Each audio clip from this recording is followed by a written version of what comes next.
Oh, this is a disaster waiting to happen, isn't it? Like I said. Let's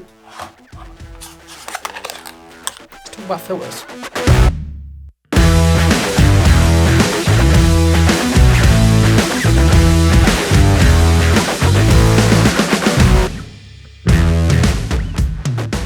I should not be trusted with glass, like, period. Today we're not going to talk about filters in general because I could be here for hours. What we're going to do is we're going to focus on the current line of variable ND filters that are available from Polar Pro. These are the ones that are in collaboration with Peter Mckinnon, the PMVNDs. If you know me, then you will know that I do the occasional bit of work with Polar Pro, both on Instagram and on TikTok. And if you don't know me, then you know that now. This video isn't sponsored. This is literally straight off my own back. And the reason I'm making it is because I get people asking me all the time, both my mates and people in the comment section on my social medias. They always ask me what filter would be the best from the PMVND line for what they need. And the answer to that is it really does depend what you shoot. So what we're going to do is we're going to have a little chat about the current line that they have. There's 4 different filters, and hopefully I can give you a little bit more of an insight into the filters themselves and hopefully help you decide which one or maybe even 2 filters you need to get for your camera bag to help you with whatever you're shooting.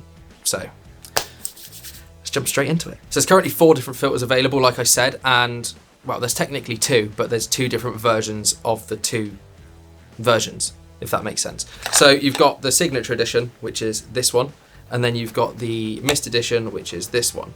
And in those 2 versions, you have 2 different filters, which is a 2 to 5 stop, which is obviously a lower stop of density, so it doesn't go as dark. And then you've got a 6 to 9, which is obviously higher, so it goes darker. And you've got that in both. And that's one of the hardest things to choose between when choosing these filters, because you never know how dark you need to be able to go. But we'll talk about that in a bit. What we're going to talk about first is the differences between the Signature Edition and the Mist Edition to try and give some insight into what you think could work for you. So we'll start off by talking about the Mist Edition filters, and these ones are actually my personal favourites. I'm using one right now to film this video, and there's a couple of reasons why this filter rarely leaves the front of my camera. The first being the fact that I'm usually shooting people or filming myself or taking photos that involve my hands when I'm shooting my EDC stuff. And mist filters generally tend to give a more flattering, soft look to skin, which is obviously what you want if you're shooting something that involves skin. And then obviously having the mist in there also offers an extra layer of diffusion when you're shooting in bright light. So right now I've got obviously the big softbox next to me, and just having that extra layer of diffusion really does help to soften that light a little bit further to make it look a bit nicer when it's beaming down on my face. And then also shooting with mist filter tends to give a more soft, dreamy, cinematic glow look to your footage, which some people like, some people don't. I know people, like one of my close friends, he swears by using a Pro Mist filter on his lens no matter what, and his footage just looks like unreal, like all the time, but he's just like ridiculously talented and it's a bit annoying. But anyway, in my experience, in my opinion, if you're someone that's like me and you shoot either yourself a lot for vlogs, or you're taking photos of people, or anything that involves skin tones or like fluorescent light, then using the Mist Edition filter is probably more likely to give you a more satisfying result for your work over what you would get using the Signature Edition ones. Moving on to the Signature Edition filters, these ones don't have a layer of mist in them. They are just like a standard variable ND, but better, because all of these filters are ridiculously good. Like, let's just put that out there. They are crazy good. But what I've experienced using the Signature Edition filters is obviously they haven't got that mist layer in them, so they don't give that soft, dreamy glow look, which is better for certain things. So say you're shooting long exposure photography, you don't want to have that extra softening in the image, because shooting long exposure, your photo is already going to be reasonably soft, and I think if you add any extra softness, you're going to look out of focus. And then for things like maybe shooting B-roll, personally I do prefer using the Signature Edition for that if I'm out shooting B-roll, because it keeps everything looking a bit more sharp. But when I've shot stuff in places like restaurants or whatever, then there's obviously light in there, so having the mist does work better for those sort of scenarios.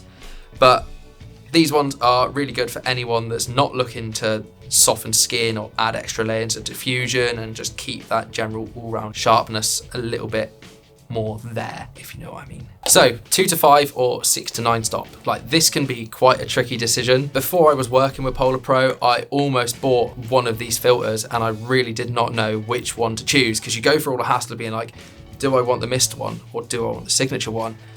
And then you make that decision and then you're like, right, now I've got to decide, do I want 2 to 5 or 6 to 9? And the one that I would say, generally, for everyday use, 2 to 5. I've probably only used my 6 to 9 stops 2 or 3 times since I got them, purely because I don't really shoot in any conditions that are like stupidly bright. I've been out recently, and in England, obviously, we've had like a massive heat wave at the moment, and it's just been blue sky, sun beaming down, and I still haven't really used the 6 to 9 stop. It's been quite rare. All I tend to do is just crank my aperture a little bit more than what I normally would, just because it saves taking a filter off and putting another one on. Having said that, if you're doing long exposure photography, I would probably say use the 6 to 9, because if you're shooting that in daylight, obviously you're whacking your shutter right down, having your shutter open for a long time.